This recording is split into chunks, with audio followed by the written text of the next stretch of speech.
আসওয়াদ ডাক দিয়ে বলছেন, নবী গো, বিয়ার ব্যাপারে আপনি বেশি কিছু আমাকে আপনি বলিয়েন না।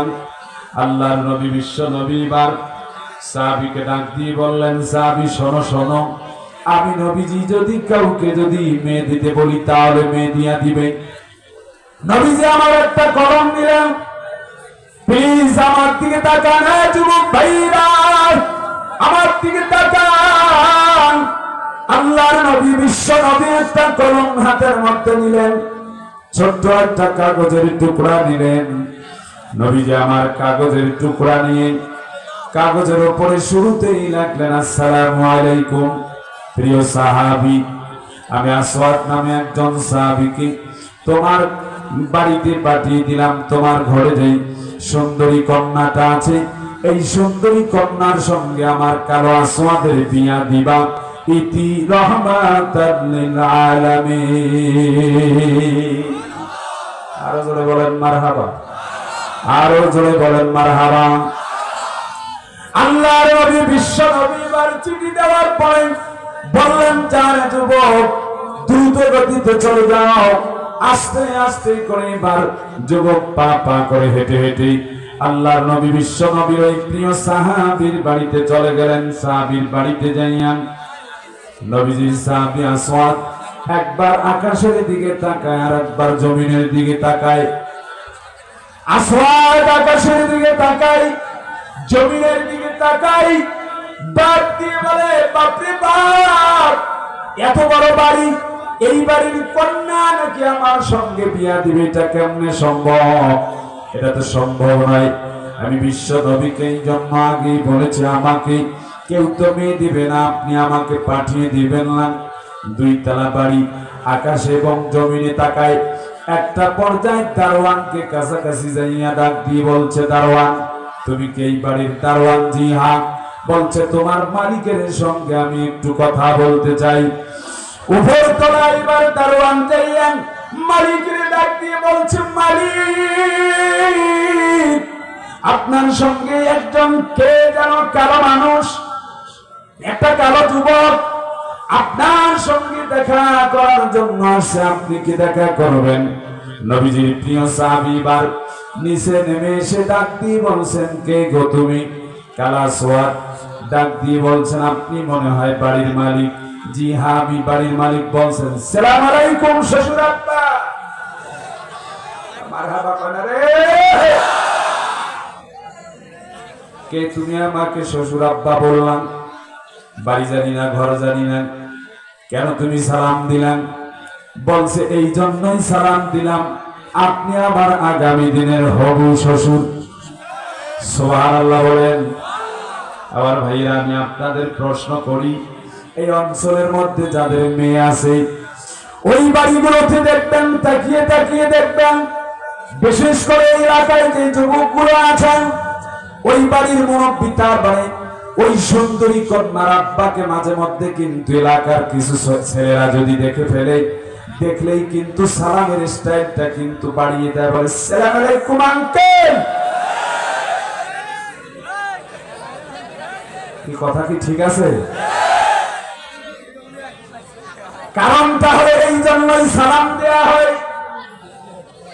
আর একদিন যদি আবার তার কাছে যদি পাঠিয়ে দেওয়া হয়, তার মানে বিয়ার প্রস্তাব যদি পাঠিয়ে দেওয়া হয়, যাতে করে তাড়াতাড়ি অ্যাকসেপ্ট করে না, ছেলেটা ভালো, মাঝে মধ্যে আমার সালাম দেয়। কথা বলেন ঠিক না? এই জন্য আপনার এলাকায় যেই সুন্দরী কন্যার বাবা আছে, মাঝে মধ্যে আপনি হবু জামাই হওয়ার জন্য সালাম দেবেন, সালাম আলাইকুম আঙ্কেল। কথা বলেন না কেন? ঠিক না? সালাম দিলে আগামী দিন হয়তো বা আপনার জন্য ভালো কিছু ওয়েট করতেছে। কথা বলেন ঠিক না? হ্যাঁ, যুবকেরা হাত বাড়ায় বলো ঠিক না? হ্যাঁ, দিয়া দিও। সেম আসওয়াদও কিন্তু সালাম দিয়ে বলছেন, সালাম আলাইকুম শ্বশুর আব্বা। কেন তুমি সালাম দিলা? বলছেন যে এই যে আমার হাতে পত্র আছে, নিয়ে নেন। সুবহানাল্লাহ বলেন। আসতে বলেন কেন? জোরে বলেন সুবহানাল্লাহ। পত্র দিয়ে বলছেন নেন। প্রিয় সাহাবীগণ পত্র হাতের মধ্যে নিয়ে পড়েন,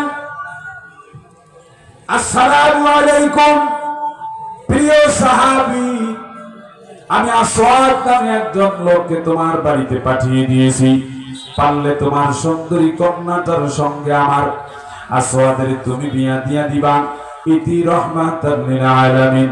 প্রিয় সাহাবী, আমার মাথা গরম হয়ে গিয়েছে। আল্লাহকে ডাক দিয়ে বলছে, রব্বুল আলামিন, আমার নবী কেমন যেন মাঝে মধ্যে উল্টো পাল্টা চিন্তা করে, এটা কেমনে সম্ভব? আমার ঘরে মাত্র একটা সুন্দরী কন্যা আছে, একটা সুন্দরী কন্যার সঙ্গে আমি তো তার বিয়া দিতে পারি না, এটা সম্ভব নয়।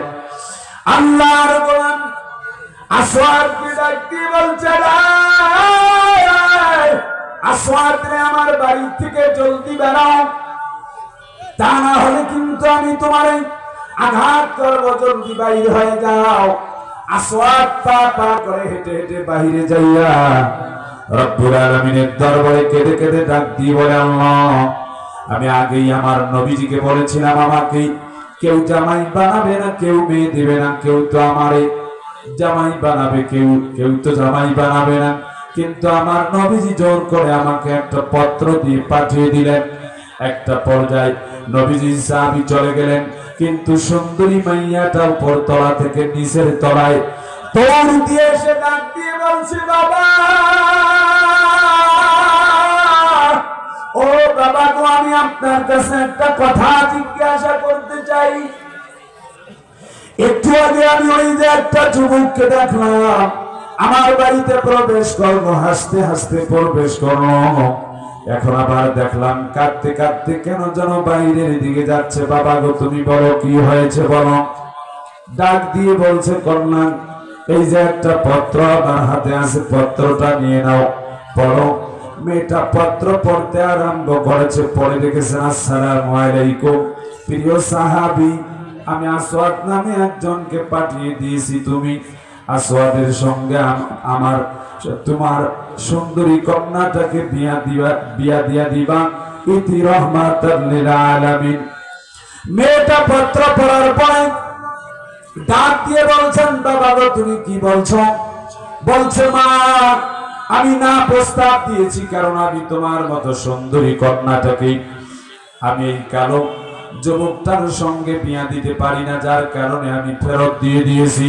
মেয়েটা কেঁদে কেঁদে ডাক দিয়ে বলছেন, বাবা, তুমি এটা সর্বনাশ করে ফেলেছ। না না বাবা, তুমি কি জানো এই পত্রটা কে পাঠিয়ে দিয়েছে? এই পত্রটা লিখে দিয়েছে রহমাতাল লিল আলামিন, আমার নবী, বিশ্ব নবী, যেই নবীকে তুমি ভালোবাসো, যেই নবীকে আমি মহব্বত করি, তুমিও মহব্বত করো, যেই নবীর জন্য তুমি জীবন দিতে পারো, আমিও জীবন দিতে পারি।